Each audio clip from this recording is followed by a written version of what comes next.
Operation Paperclip, the dark secret America hid after World War II. While the world celebrated victory over Nazi Germany in 1945, a dark secret was unfolding behind closed doors. The United States government was quietly smuggling over 1,600 Nazi scientists onto American soil. These weren't just any scientists. They were the mastermind behind Hitler's most devastating weapons. Men who had witnessed unspeakable atrocities in concentration camps. Men whose hands were stained with the blood of thousands of innocent victims. But instead of facing justice at Nuremberg, these war criminals were given something entirely different. New identities, new lives, and the full backing of the American government. Their criminal records erased, their Nazi pasts rewritten, all with official approval from the highest levels of power. This is a story of Operation Paperclip, a program so controversial, so morally questionable, that it remained classified for decades. A story of how America sacrificed justice on the altar of scientific advancement and Cold War paranoia. Of how the nation that fought to defeat fascism ended up employing the very architects of Nazi terror. The question isn't just what happened. It's how far was your country willing to go to win the next war? And what price did we all pay for that choice? Stay with us, because what you're about to discover will challenge everything you thought you knew about the heroes of America's space program. The end of the war and the beginning of the secret. May 1945. Germany lies in ruins. The Third Reich has fallen. Allied forces march through the rubble of what was once Hitler's mighty empire. But while soldiers celebrate victory in the streets, something else is happening in the shadows. Special intelligence teams aren't just hunting down fleeing Nazi officers. They're hunting for something far more valuable. The brilliant minds behind Germany's advanced war machine. On the wind-swept coast of northern Germany sits Piemont, a remote testing facility that became the birthplace of modern rocketry. Here, American intelligence officers make a discovery that will change the course of history. They find Wernher von Braun and his entire team of rocket scientists. These are the men who created the V-2 missile, a weapon that rained terror on London and killed thousands of innocent civilians. Von Braun himself is no simple engineer. He's a card-carrying member of the Nazi Party, an officer in the SS, Hitler's elite paramilitary force. His rockets were built by slave laborers working in horrific conditions. Thousands died constructing his deadly machines. By all accounts, this man should be preparing for trial at Nuremberg alongside Göring and the other Nazi war criminals. But the Americans have other plans. They sit across from von Braun, not as prosecutors, but as recruiters. They make him an offer that seems impossible. Come work for us. Bring your team. Help us build rockets for America. In the chaos of post-war Germany, with the Soviet army advancing from the east, von Braun doesn't hesitate. He accepts. This isn't a rogue operation. It's official American policy. In the final months of the war, military intelligence created Operation Overcast with one crystal-clear objective: capture Germany's top scientists before the Soviets could get to them. The reasoning was simple, even if it was morally bankrupt. These men held the keys to the future of warfare: rocket technology, jet propulsion, chemical weapons, biological warfare. The nation that controlled these scientists would control the next battlefield. President Harry Truman finds himself in an impossible position. He's aware of the program, but not fully briefed on its scope or implications. His advisors paint a picture of strategic necessity. The Cold War is already beginning. The Soviets are the new enemy. We need these scientists, they tell him, or Stalin will have them instead. But there's a problem. Truman issues a clear directive: no active Nazis, no war criminals. Only scientists with clean records should be brought to America. It's a directive that sounds principled. It's a directive that will be completely ignored, because in the rubble of defeated Germany, the hunt for scientific supremacy has begun. And in this hunt, morality is about to become the first casualty. Paperclips and lies. September 1946. The operation gets a new name: Operation Paperclip. The name comes from an administrative detail so mundane it almost seems innocent.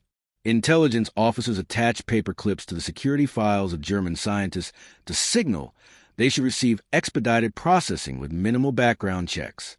It's a bureaucratic shortcut that will enable one of the greatest cover-ups in American history. Behind closed doors in Washington, a systematic deception begins. Intelligence officials don't just overlook Nazi affiliations. They actively erase them. Criminal records disappear. Participation in war crimes is deleted from files. Membership in the SS is conveniently forgotten. These aren't accidental oversights.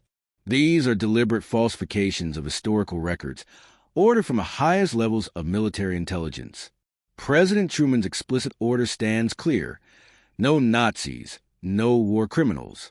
But that order becomes little more than words on paper. The Joint Intelligence Objectives Agency, the group running Paperclip, decides the president simply doesn't understand the strategic reality. They know better, and so they proceed to violate his directive on a massive scale. Consider the case of George Rickey. This man was responsible for acquiring slave labor for the Middlework Underground Factory, where V-2 rockets were assembled.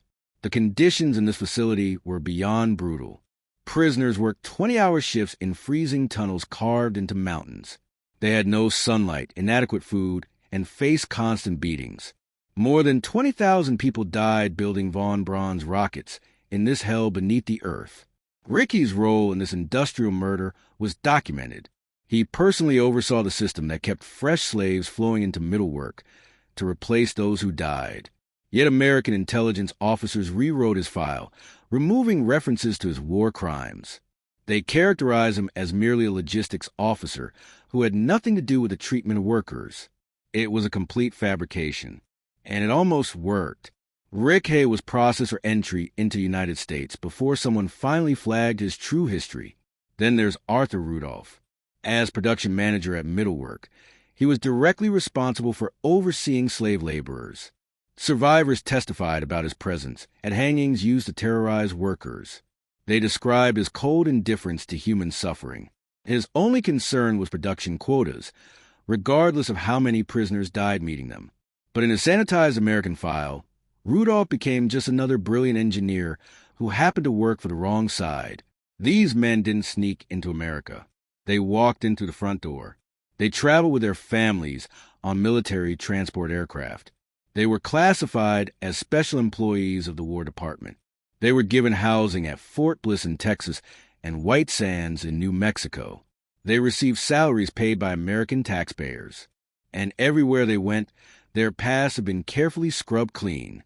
The scale of the deception is staggering. We're not talking about a handful of scientists. Over 1,600 German specialists were brought to America under Paperclip. Not all were war criminals, but many had deep connections to Nazi atrocities. And for those who did, their history was systematically erased, rewritten, and buried. The Paperclip wasn't just an administrative tool. It became a symbol, a small piece of wire holding together the biggest lie America told itself in the aftermath of World War II. A lie that said the ends justify the means. That scientific progress matters more than justice. That we could simply forget what these men had done, as long as they could help us win the next war. So here's the question we need to ask ourselves. Was America right to prioritize scientific knowledge over justice for Holocaust victims? Was it acceptable to rewrite history and protect war criminals in the name of national security? Think about that, and leave your thoughts in the comments below, because this story is far from over. Double lives in American soil. The 1950s. America is booming. The economy is growing. Suburbs are spreading. Television is bringing families together in living rooms across the nation. And in this wholesome American landscape, former Nazi scientists are building new lives. They're buying houses, joining country clubs, sending their children to American schools. They become, to all appearances, ordinary Americans. Wernher von Braun becomes the face of this transformation. He's no longer just a scientist. He's a celebrity. He appears on Walt Disney's television show, charming millions of viewers with his vision of space exploration. He graces the cover of Time magazine. He gives speeches about the future at packed auditoriums. He becomes the director of the Marshall Space Flight Center in Huntsville, Alabama. The city embraces him as a local hero. They name streets after him. Von Braun's public image is carefully crafted. He's the affable genius with the thick German accent who dreams of sending humanity to the stars. He's America's rocket man, the architect who will make Kennedy's moonshot dream a reality. Newspapers call him a visionary. Politicians praise his contributions to American greatness. He represents the triumph of American opportunity and redemption. But there's another story, one that doesn't appear on television, one that's locked away in classified files. Wernher von Braun personally toured the Buchenwald concentration camp in 1943, not as a horrified observer, but as a customer.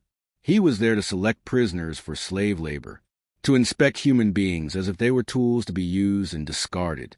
Survivors later testified that he witnessed the brutal conditions in the underground factory where his rockets were built, and he never objected, never tried to stop it. Production was all that mattered. Arthur Rudolph thrives in his new American life, too. He becomes a key figure at NASA, eventually leading the team that designs the Saturn V rocket, the most powerful machine ever built. When Apollo 11 lands on the moon, Rudolph's engineering is part of what made it possible. NASA awards him their Distinguished Service Medal. It's the agency's highest honor. He accepts it with pride while his past remains buried in classified archives. Then there's Hubertus Strughold, celebrated as a father of space medicine. He studies how the human body responds to the extreme conditions of spaceflight. His research helps keep astronauts safe. NASA names a library after him. The aerospace medicine community honors him with prestigious awards. He's a respected member of the scientific establishment. But Strughold's pioneering work in space medicine didn't begin in America. It began in Nazi Germany, at the Dachau concentration camp. There, he participated in grotesque experiments on prisoners, subjecting them to extreme altitude conditions, freezing them in ice water, testing how long humans could survive without oxygen. These weren't scientific studies. They were torture sessions masquerading as research. The prisoners didn't volunteer. They couldn't consent. Many died in agony. Kurt Blom presents perhaps the most disturbing case. During the war, he experimented with biological and chemical weapons on concentration camp prisoners. He was actually tried at Nuremberg for these crimes. The evidence against him was substantial. Witnesses testified about prisoners deliberately infected with diseases, about experimental treatments that caused horrific suffering. But somehow, mysteriously, Blom was acquitted. What the court didn't know was that American intelligence had already decided Blom was too valuable to lose. Before his trial even concluded, negotiations were underway to bring him to the United States. After his acquittal, he was quietly recruited into American biological and chemical weapons programs. The very experiments he conducted on helpless prisoners now informed American military research. The contrast is jarring. In public, these men are respectable scientists contributing to America's technological dominance. They attend church. They coach Little League. They barbecue in their backyards. Their neighbors have no idea who they really are, what they've done, the suffering they caused. Meanwhile, Holocaust survivors struggle to rebuild their shattered lives. Many live in poverty. They carry physical and psychological scars that will never heal. They lost their families, their homes, their entire world. Some of them even immigrated to America seeking safety and a fresh start. Imagine the bitter irony. A Holocaust survivor living in New York, working a modest job, trying to forget the horrors of the camps. And in Alabama or Texas, the very men who supervise those camps are living comfortable lives, celebrated as heroes, their crimes forgotten.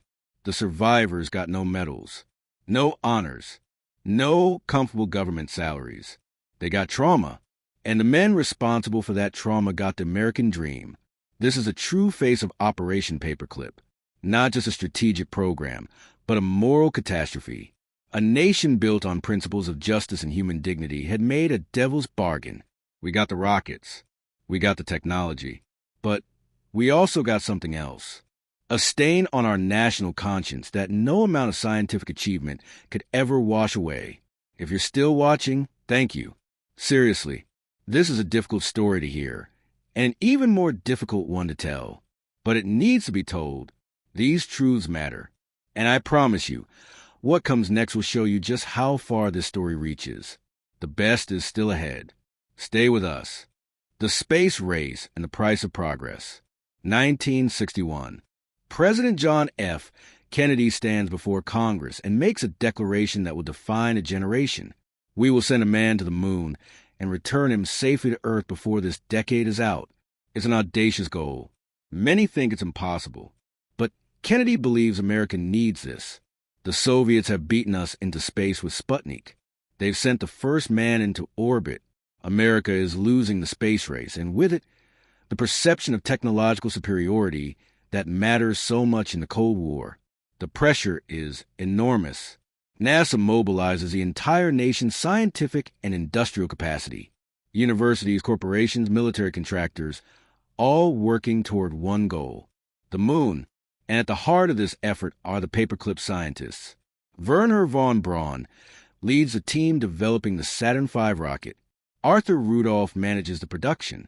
Kurt D. Buss runs the launch operations at Cape Canaveral. These former Nazis are now the backbone of America's space program. The irony is impossible to ignore. The same rocket technology that brought death and terror to London during the Blitz now represents humanity's greatest peaceful achievement. The V-2 missile that killed thousands of innocent civilians has evolved into the Saturn V that will carry astronauts to the moon. The engineers who built weapons of mass destruction are now building the means for exploration and discovery. July 20th, 1969. The world watches in awe as Neil Armstrong and Buzz Aldrin step onto the lunar surface. It's a moment of triumph. 600 million people tune in on television. It's the most watched event in human history up to that point. For a brief, shining moment, humanity comes together in wonder. We've reached the moon. We've done the impossible. The Saturn V rocket that carried them was designed by Wernher von Braun's team. Every aspect of the mission, from the launch vehicle to the lunar module, bears the fingerprints of paperclip scientists. Without them, NASA officials privately acknowledge, we probably wouldn't have made it to the moon by the end of the decade. Maybe not at all. After the successful mission, NASA holds a massive celebration.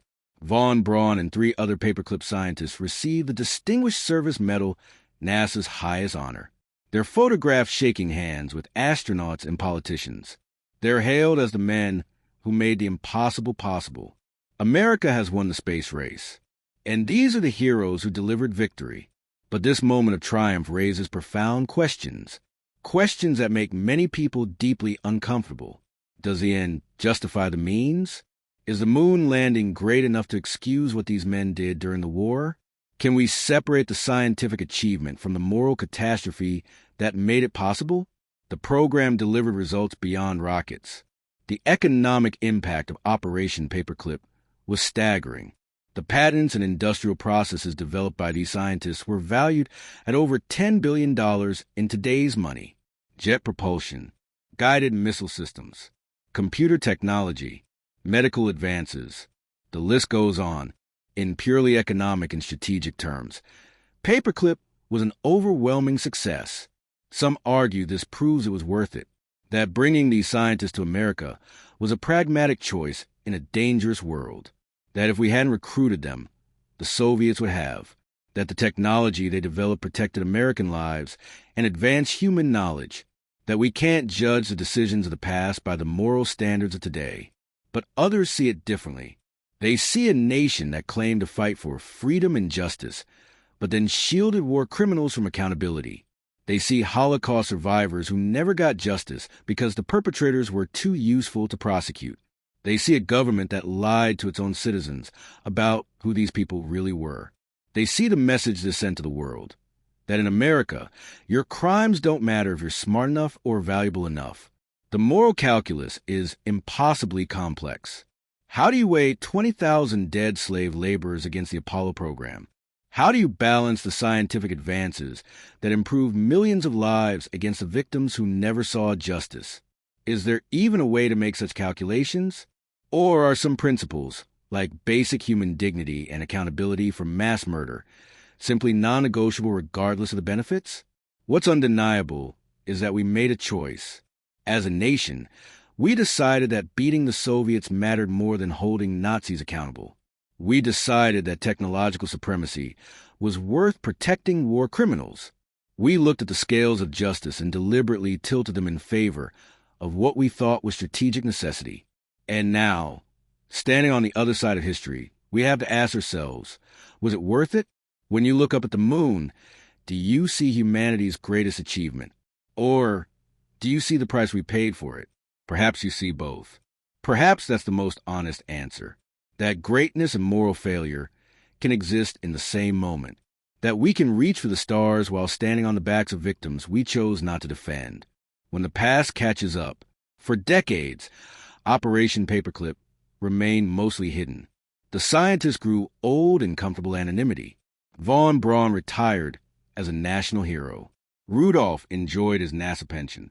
The others faded into quiet retirement, their secrets seemingly safe forever. But secrets rarely stay buried forever. And by the 1970s, America was changing. The Vietnam War had shattered public trust in government. Watergate proved that administrations would lie to the American people. A new generation of journalists was asking harder questions. In the mid-70s, investigative reporters began digging into classified World War II files, being slowly declassified. What they found shocked them. Evidence of Operation Paperclip. Documents showing how Nazi backgrounds were deliberately hidden. Files revealing the true histories of men now celebrated as American heroes. The stories started appearing in newspapers and magazines. The public was stunned. Werner von Braun died in 1977, before the full extent of his past became widely known. He went to his grave celebrated and honored, his legacy as the father of American space exploration secure. But for others, time was running out. The truth was catching up. In 1979, the Department of Justice created the Office of Special Investigations. The OSI's mission was straightforward: identify and prosecute Nazi war criminals living in the United States. For the first time, the American government was actively seeking to hold these men accountable. The hunters became the hunted. Arthur Rudolph became one of their primary targets.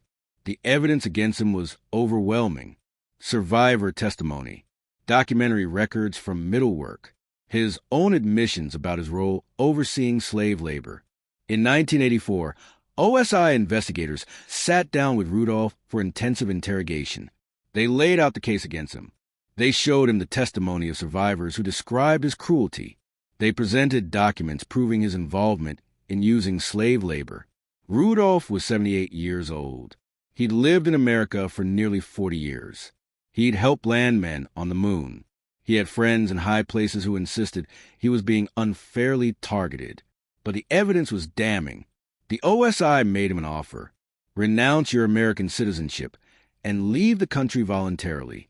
Do it quietly, or face a public trial for war crimes that would destroy whatever reputation you have left. In March 1984, Arthur Rudolph signed away his U.S. citizenship and left America. He returned to Germany, the country he'd fled almost 4 decades earlier. But even Germany didn't want to prosecute him. In 1987, German authorities reviewed his case and determined there wasn't sufficient evidence to bring charges. Rudolph lived in Hamburg, protesting his innocence, insisting he'd been wronged. He died in 1996 at age 89, having never faced a courtroom for his crimes. The following year, CBS's 60 Minutes aired a bombshell special on Operation Paperclip. Correspondent Mike Wallace laid out the whole sordid story for millions of viewers. The Nazi scientists, the falsified records, the government cover-up.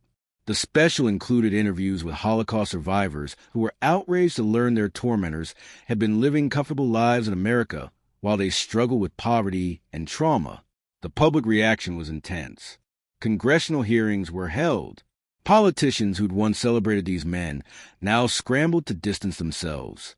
NASA quietly removed Hubertus Strughold's name from the Aerospace Medicine Library. Awards were reconsidered. Honorary degrees were questioned. The narrative was shifting. These men weren't heroes anymore. They were war criminals who'd escaped justice. But the reckoning was incomplete. Most of the paperclip scientists were already dead. Those who were alive were too old to face meaningful prosecution. The evidence that could have convicted them decades earlier had been systematically destroyed or classified. Witnesses had died. Memories had faded. Justice delayed had become justice denied. And what about the scientists who were never identified? Operation Paperclip brought over 1,600 people to America.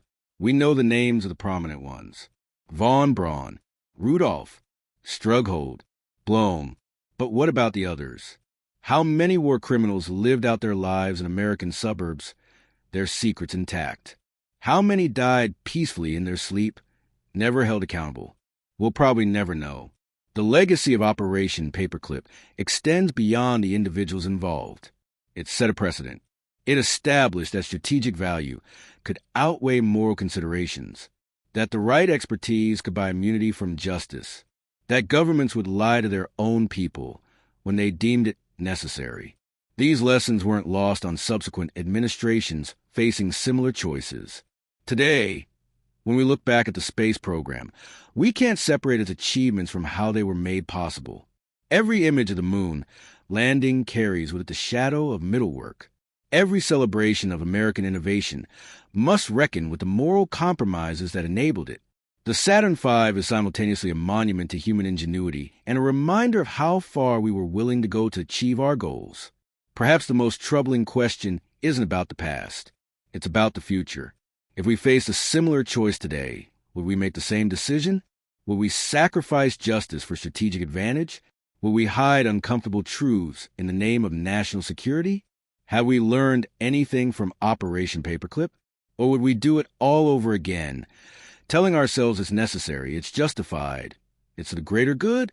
That's the question that should keep us up at night, because the answer says everything about who we are as a nation. Final thoughts. So here we are at the end of this journey through one of America's darkest secrets.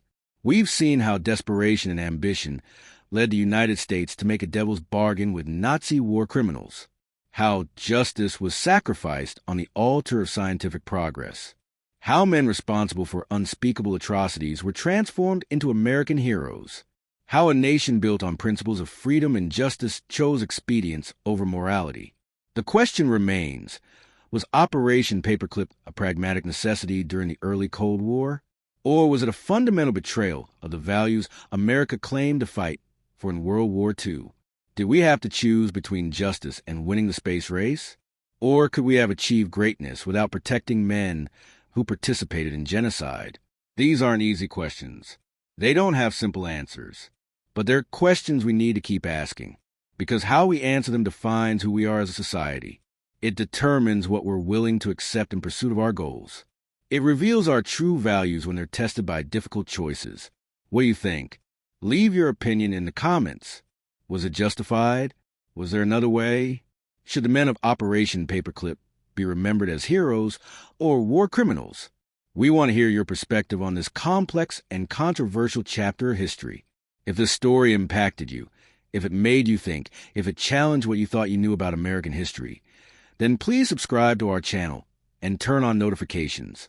We're committed to bringing you more hidden histories, more uncomfortable truths, more stories that need to be told even when they're difficult to hear.